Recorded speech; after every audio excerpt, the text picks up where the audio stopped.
Hi friends, welcome to Ammu's world. ഇപ്പോൾ Christmas ഒക്കെ ആയിട്ട് എന്താണ് എല്ലാവരും പരിപാടി? എല്ലാവരും നല്ല ബിസി ആയിട്ട് ക്രിസ്മസ് ഷോപ്പിങ്ങും അറേഞ്ചിങ്ങും ക്ലീനിങ്ങും ഒക്കെ ആയിരിക്കും അല്ലേ? ഞങ്ങളിവിടെ അത്യാവശ്യം ക്രിസ്മസ് അങ്ങനെ വലിയ ആഘോഷമായിട്ടൊന്നുമില്ല, കാരണം ഹസ്ബൻഡിന് ഡ്യൂട്ടി ഉണ്ട് ക്രിസ്മസിൻ്റെ ദിവസം, ഇവിടെ അവധിയൊന്നുമില്ല. അപ്പോൾ ഞാനും മോനും മാത്രമല്ലേ ഉള്ളൂ. അപ്പം അങ്ങനെ വലിയ പ്ലാനിങ് ആയിട്ടൊന്നുമില്ല, കുറച്ച് കുക്കിങ്ങും അങ്ങനെയൊക്കെ ഉള്ളൂ. അതും എവറിത്തിങ് ഡിപ്പെൻഡ്സ് ഓൺ ബേബി, കാരണം അവൻ്റെ മൂഡ് അനുസരിച്ചിട്ടാണല്ലോ എല്ലാം നടക്കുന്നത്. അവൻ വഴക്കോ അങ്ങനെ വല്ലതും ആണെങ്കിൽ ഒന്നും നടക്കത്തില്ല. അതുകൊണ്ട് ഞാൻ കുറച്ച് കാര്യങ്ങൾ ഇപ്പോഴേ ഒന്ന് അറേഞ്ച് ചെയ്തിട്ട് ഒക്കെ ഒന്ന് വെക്കും, ക്രിസ്മസിൻ്റെ അന്ന് തന്നെ എല്ലാം കൂടെ ഒന്നും ചെയ്യാതെ. അപ്പോൾ ക്രിസ്മസിനെന്നല്ല, ഇപ്പോൾ എന്ത് പരിപാടി ആയാലും, ഇപ്പോൾ ഗസ്റ്റൊക്കെ വരുവാണെങ്കിലും എന്താണെങ്കിലും കുറച്ച് കാര്യങ്ങളൊക്കെ നമ്മൾ നേരത്തെ ചെയ്ത് വെക്കും, എന്നാലേ നമ്മൾക്കന്ന് എന്തെങ്കിലും ചെയ്യാൻ പറ്റത്തുള്ളൂ. അല്ലെങ്കിൽ അവനെ ഡിപ്പെൻഡ് ചെയ്തിട്ടിരുന്നാൽ ചിലപ്പോൾ അന്ന് നമ്മൾ എന്തെങ്കിലും ചെയ്യാനുള്ള ദിവസം തന്നെ ആയിരിക്കും ആളുടെ മൂഡ് നേരെ ഓപ്പോസിറ്റ് ആയിരിക്കും, ഒന്നും ചെയ്യാൻ സമ്മതിക്കത്തില്ല. സോ ഞാൻ കുറച്ച് കാര്യങ്ങളൊക്കെ നേരത്തെ ഒന്ന് അറേഞ്ച് ചെയ്ത് വെക്കും. അപ്പം എന്തൊക്കെയാണ് എൻ്റെ ക്രിസ്മസ് പ്രിപ്പറേഷൻസ്? അങ്ങനെ വലിയ കാര്യമായിട്ടൊന്നും ഇല്ല കേട്ടോ. ഞാനിങ്ങനെയാണ് പെട്ടെന്ന് എല്ലാം ചെയ്യാൻ വേണ്ടിയിട്ട് കുറേ കാര്യങ്ങൾ നേരത്തെ ചെയ്ത് വെക്കുന്നത്. മീൽ പ്ലാനിങ് എന്നൊന്നും പറയാൻ പറ്റത്തില്ലെങ്കിലും എനിക്കങ്ങനെ ഒരു പ്രോപ്പർ മീൽ പ്ലാൻ ഒരിക്കലും വർക്കൗട്ട് ആവാറില്ല. കാരണം പെട്ടെന്നായിരിക്കും നമ്മളിപ്പോൾ ഒരു നേരം ഇന്ന് പ്ലാൻ ചെയ്ത് നേരത്തെ വെച്ച് കഴിഞ്ഞാൽ ചിലപ്പോൾ അതിൻ്റെ ബാക്കി വരുമായിരിക്കും, കഴിഞ്ഞ മീലിൻ്റെ ബാക്കി വരുമായിരിക്കും, ചിലപ്പോൾ നമ്മൾ അതായിരിക്കും കഴിക്കുന്നത്, അല്ലെങ്കിൽ പുറത്ത് പോകുമായിരിക്കും. അങ്ങനെ ഒരു കറക്റ്റ് ഒരു മീൽ പ്ലാൻ സ്റ്റിക്ക് ചെയ്യാൻ എനിക്കൊരിക്കലും പറ്റാറില്ല.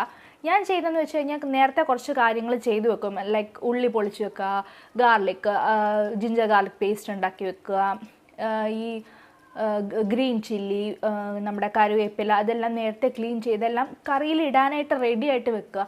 അങ്ങനത്തെ കാര്യങ്ങളൊക്കെ ചെയ്താൽ അങ്ങനത്തെ പ്ലാനിങ് മാത്രമേ എനിക്ക് വർക്കൗട്ട് ആവാറുള്ളൂ. അതായത് ഒരു പ്രോപ്പർ മീൽ പ്ലാനിലേക്ക് സ്റ്റിക്ക് ചെയ്യാനായിട്ട് എനിക്കൊരിക്കലും പറ്റാറില്ല. ഞാൻ വർക്കൗട്ട് ചെയ്തിട്ട് ലൈക്ക് ഫ്ലോപ്പ് ആയിട്ടുള്ള കാര്യമാണ് ഒരു പ്രോപ്പർ ഈ നേരം ഈ മീൽ അങ്ങനത്തെ ഒരു പ്ലാനിങ് എനിക്ക് വർക്കൗട്ട് ആവാറില്ല. സോ ഞാൻ ഇങ്ങനെയാണ് ചെയ്യാറ്. അപ്പോൾ ഞാൻ ചെയ്യുന്ന ചെറിയ അറേഞ്ച്മെൻറ്റ്സും എന്തൊക്കെയാണ് നേരത്തെ ക്രിസ്മസിന് വേണ്ടിയിട്ട് അറേഞ്ച് ചെയ്ത് വെക്കുന്നത്, പ്ലാൻ ചെയ്ത് വെക്കുന്നതെന്നൊക്കെയാണ് ഞാൻ കാണിക്കുന്നത്. അപ്പോൾ ഇന്ന് കുറച്ച് കാര്യങ്ങളൊക്കെ ഒന്ന് നേരത്തെ സെറ്റാക്കി വെക്കണം, അതായത് ക്ലീനൊക്കെ ചെയ്തിട്ട് ഒന്ന് വെക്കണം. പിന്നെ അതുപോലെ കട്ട്ലറ്റ് ഉണ്ടാക്കാൻ പ്ലാനുണ്ട്. അപ്പോൾ ബാക്കി പരിപാടിയുടെ കൂടെ അന്ന് കട്ട്ലറ്റ് എന്ന് പറഞ്ഞാൽ കുറച്ച് മെനക്കെട്ടുള്ള പരിപാടിയാണല്ലോ, അന്ന് പിന്നെ കട്ട്ലറ്റിൻ്റെ പരിപാടികളും കൂടെ നടക്കത്തില്ല. അപ്പോൾ ഞാൻ വിചാരിക്കുന്നത് കട്ട്ലറ്റ് ആക്കിയിട്ട് നമ്മൾ ഉരുട്ടി വെക്കത്തില്ലേ, അങ്ങനെ വെച്ചിട്ട് ഫ്രീസറിൽ പ്ലാസ്റ്റിക് റാപ്പ് ചെയ്ത് വെക്കാമെന്നാണ് വിചാരിക്കുന്നത്. അപ്പോൾ നമുക്ക് അന്നത്തെ ദിവസം ജസ്റ്റ് എഗ്ഗിലും ബ്രെഡ് ക്രംസിലും ഒന്ന് കോട്ട് ചെയ്തിട്ട് ഫ്രൈ ചെയ്തെടുത്താൽ മതിയല്ലോ. ബ്രെഡ് ക്രംസും എഗ്ഗും എല്ലാം നമുക്ക് റെഡിയാക്കി വെക്കാം. അപ്പോൾ കട്ട്ലറ്റ് എല്ലാം ആക്കിയിട്ട് ഒന്ന് ഉരുട്ടി വെക്കുകയും ചെയ്യാം ഫ്രീസറിലേക്ക്. അപ്പോൾ അന്നത്തെ ദിവസം ജസ്റ്റ് കട്ട്ലറ്റിൻ്റെ പരിപാടിയൊന്നും ചെയ്യേണ്ടല്ലോ, അതുപോലെ വേറെ കുറച്ച് കാര്യങ്ങളൊക്കെ ഒന്ന് ചെയ്യാം.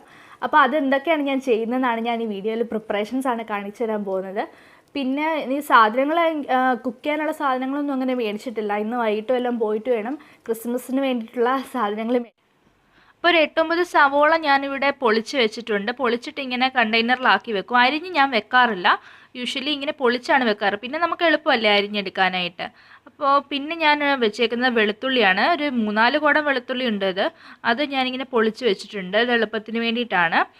പിന്നെ ഇത് ജിഞ്ചർ ഗാർലിക് പേസ്റ്റ് ആണ്, ഞാൻ കുറച്ചെടുത്തു. ഇത് ഐസ് ട്രേയിൽ ഞാനിങ്ങനെ ജിഞ്ചർ ഗാർലിക് പേസ്റ്റ് ആക്കിയിട്ട് ഫ്രീസറിൽ വെക്കുന്നതാണ്. അപ്പോൾ നമുക്ക് പെട്ടെന്ന് കറിയൊക്കെ ഉണ്ടാക്കാനായിട്ട് എളുപ്പമാണ്. അപ്പോൾ അതിന് വേണ്ടിയിട്ട് വെച്ചേക്കുന്നതാണ്. പിന്നെ ഇത് പച്ചമുളക് എൻ്റെ തീരാറായി. ഇത് ഞാൻ വിനീഗറും ഉപ്പും കൂടി ഇട്ട് ക്ലീൻ ചെയ്തിട്ട് ഉണക്കിയിട്ട് എടുത്തിങ്ങനെ കണ്ടെയ്നേഴ്സിലാക്കിയിട്ട് പ്ലാസ്റ്റിക് ടിന്നിലാക്കി സൂക്ഷിച്ച് ഫ്രിഡ്ജിൽ വെക്കുന്നതാണ്. അതുപോലെ ഇത് കറിവേപ്പിലയാണ്. ഇതും ഞാനതുപോലെ ഉപ്പും വിനീഗറും ഇട്ട് കഴുകി ഉണക്കിയെടുത്തിട്ട് ടിഷ്യൂ പേപ്പറിൽ പൊതിഞ്ഞിട്ട് ഇങ്ങനെ കണ്ടെയ്നറിലാക്കി ഫ്രിഡ്ജിൽ വെച്ചേക്കും. ഇത് രണ്ട് തീരാറായി. ഇന്ന് വൈകിട്ട് പോകുമ്പോൾ കുറച്ചും കൂടി മേടിക്കണം. പിന്നെ ഞാൻ ചെയ്ത് വെച്ചേക്കുന്നത് പറഞ്ഞ് കട്ട്ലേറ്റിനായിട്ടുള്ള പൊട്ടറ്റോ ഞാൻ പുഴുങ്ങി വെച്ചിട്ടുണ്ട്. പൊട്ടറ്റോ പുഴുങ്ങുമ്പോൾ ഞാനിങ്ങനെ ഒരു ക്രോസ് മാർക്ക് ഇടും കേട്ടോ. അപ്പോൾ തൊലി ഇങ്ങനെ ഉരിഞ്ഞു വരാൻ നല്ല ഈസിയാണ്. ഇങ്ങനെ കണ്ടോ, വെന്ത് വരുമ്പോൾ തന്നെ തൊലി ഇങ്ങനെ ആയി വരും. അപ്പം ഞാൻ പൊട്ടറ്റോ ഇങ്ങനെ പുഴുങ്ങിയത് ഇപ്പം ഞാൻ ഉടച്ചെടുത്തിട്ടുണ്ട്.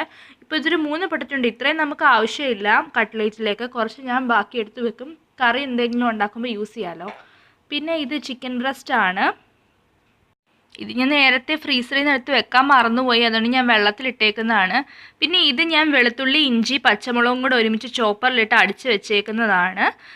അപ്പോൾ അതിങ്ങനെ വെച്ചിട്ടുണ്ട്. അതിൻ്റെ കൂട്ടത്തിൽ ഞാനിപ്പോൾ ഒരു സവോളയും കൂടെ വലിയൊരു സവോളയും കൂടി ഇട്ടിട്ട് അടിച്ചെടുത്തിട്ടുണ്ട്, നന്നായിട്ട് ചോപ്പ് ചെയ്തെടുത്തിട്ടുണ്ട്.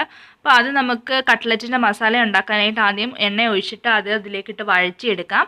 ഇപ്പോൾ ഒരു 3-4 വെളുത്തുള്ളി, ഒരു വലിയ കഷ്ണം ഇഞ്ചി, 2-3 പച്ചമുളക്, പിന്നെ ഒരു വലിയ സവാളയും കൂടെയാണ് ഇപ്പോൾ ഇത്രയാണ് നമ്മൾ ഇട്ടത്. ഒരുമിച്ച് ചോപ്പ് ചെയ്തിട്ട് എണ്ണയിലിട്ട് വഴറ്റി കൊടുക്കുക. അതിൻ്റെ കൂടെ ഞാൻ കുറച്ച് കറിവേപ്പിലയും കൂടി ഇട്ടിട്ടുണ്ട് കേട്ടോ.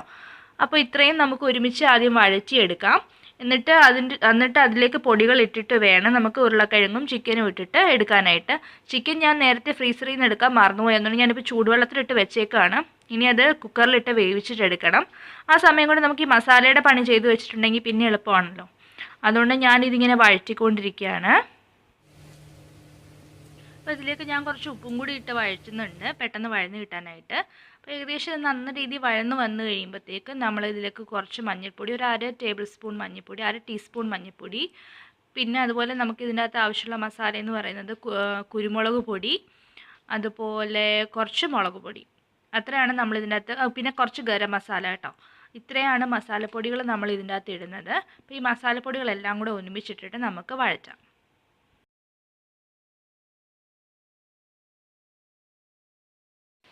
ഇപ്പോൾ ഞാൻ ഇതിൻ്റെ അകത്തേക്ക് പുഴുങ്ങി വെച്ചിരിക്കുന്ന ഉരുളക്കിഴങ്ങും കൂടി ചേർക്കുകയാണ്.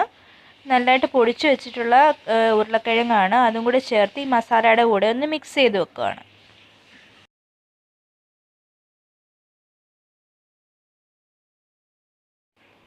ഇപ്പം നമ്മുടെ ചിക്കൻ ഞാൻ നല്ലതായിട്ട് കഴുകി ചെറിയ പീസുകളായിട്ട് മുറിച്ച് വെച്ചിട്ടുണ്ട്.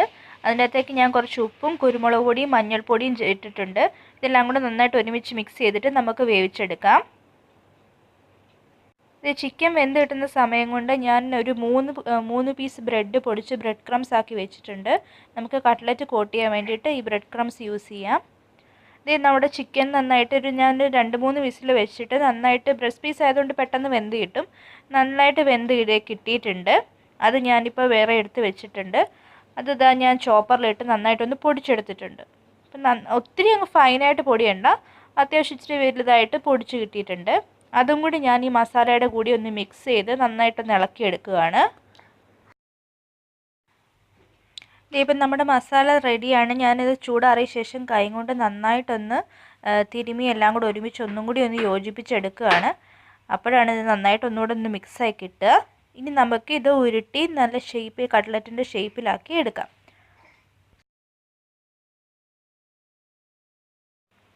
ഇപ്പം ഞാൻ എല്ലാ കട്ട്ലറ്റിനും ഉരുട്ടിയെടുത്തിട്ടുണ്ട്. കുറച്ച് വലുതായിട്ട് കുറച്ചെണ്ണം ഉരുട്ടിയെടുത്തിട്ടുണ്ട്. പിന്നെ ബാക്കിയിൽ നല്ല മീഡിയം സൈസിലും ചെറുതായിട്ടൊക്കെയാണ് ഉരുട്ടിയെടുത്തേക്കുന്നത്. അപ്പം ഞാൻ എല്ലാം ഇങ്ങനെ ഉരുട്ടി വെച്ചിട്ടുണ്ട്. ഇപ്പം ഞാൻ കുറേ എടുത്ത് ഈ വലിയ പ്ലേറ്റിൽ ഫുള്ള് ഞാൻ എടുത്തിട്ട് ഫ്രീസറിൽ വെക്കാനാണ് പോകുന്നത്. ക്രിസ്മസിൻ്റെ അന്ന് മാത്രമേ വറക്കത്തുള്ളൂ. ഇപ്പം നിങ്ങളെ വറുത്ത് കാണിക്കാനായിട്ട് ഞാൻ 2-3 എണ്ണം മാത്രം ഒന്ന് കോട്ട് ചെയ്ത് കാണിക്കാം. അതിന് ഞാനിവിടെ ബ്രെഡ് ക്രംസും എടുത്തിട്ടുണ്ട്, അതുപോലെ മുട്ട അടിച്ചെടുത്തിട്ടുണ്ട്. ഇത് ബ്രെഡ് ക്രംസ് ആണ്. പിന്നെ ഒരു പാത്രത്തിൽ മുട്ട എടുത്തിട്ടുണ്ട്. ഈ മുട്ടയെ നന്നായിട്ടൊന്ന് അടിച്ചെടുത്തിട്ട് അതിലേക്ക് ഞാൻ കുറച്ച് വെള്ളത്തിൽ കുറച്ച് കോൺഫ്ലവർ മിക്സ് ചെയ്തിട്ട് അതും കൂടി ഒഴിച്ചിട്ടുണ്ട്. അതെന്തിനാണെന്ന് വെച്ച് കഴിഞ്ഞാൽ കട്ട്ലറ്റ് പൊട്ടിപ്പോവാതിരിക്കാനായിട്ടാണ്. മുട്ട തന്നെക്കാട്ടി നല്ലത് കുറച്ച് കോൺഫ്ലവറോട് ചേർക്കുമ്പോൾ കട്ട്ലറ്റ് ഒട്ടും പൊട്ടിപ്പോവാണ്ട് നമുക്ക് നന്നായിട്ട് കിട്ടും. സോ അപ്പം ഞാൻ അതും കലക്കി വെച്ചിട്ടുണ്ട്. ഇനി ഇതിൽ കോട്ട് ചെയ്തിട്ട് ഞാൻ 2-3 എണ്ണം ഒന്ന് വറുത്ത് കാണിക്കാം. അപ്പോൾ ഞാൻ ആദ്യം ഒരു കട്ട്ലറ്റ് എടുത്തിട്ട് ഒരു സ്പൂണ് കൊണ്ടിട്ട് ഞാൻ ഈ മുട്ടയിൽ മുക്കുകയാണ് കേട്ടോ. അത് കഴിഞ്ഞിട്ട് ബ്രെഡ് ക്രംസിൽ മുക്കിയെടുത്താൽ നന്നായിട്ട് വരും.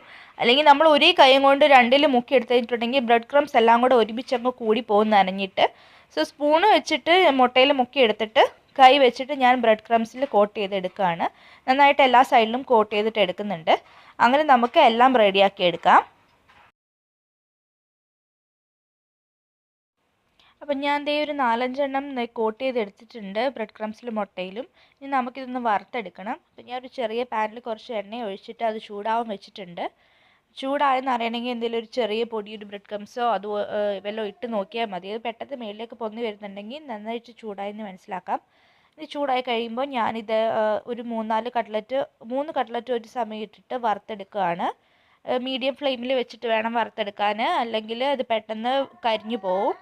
അതുകൊണ്ട് ഒരു മീഡിയം ഫ്ലെയിമിൽ വെച്ചിട്ട് ഞാൻ ഒന്ന് വറുത്തെടുക്കുന്നുണ്ട്. സോ അപ്പോൾ തിരിച്ചും മറിച്ചും 2 സൈഡും മാറി മാറി ഇട്ട് 2 സൈഡും ബ്രൗൺ ആവുന്ന വരെ ഇതൊന്ന് വറുത്തെടുക്കണം. ഞാൻ അങ്ങനെ വറുത്തെടുക്കുന്നുണ്ട്. ഇപ്പം നല്ല ബ്രൗൺ കളറായിട്ടുണ്ട്. ഞാനിത് വറുത്ത് കോരുവാണ്. രണ്ട് സൈഡിലും നല്ല ബ്രൗൺ കളർ ആകുമ്പോഴത്തേക്ക് നമുക്ക് കോരിയെടുക്കാം.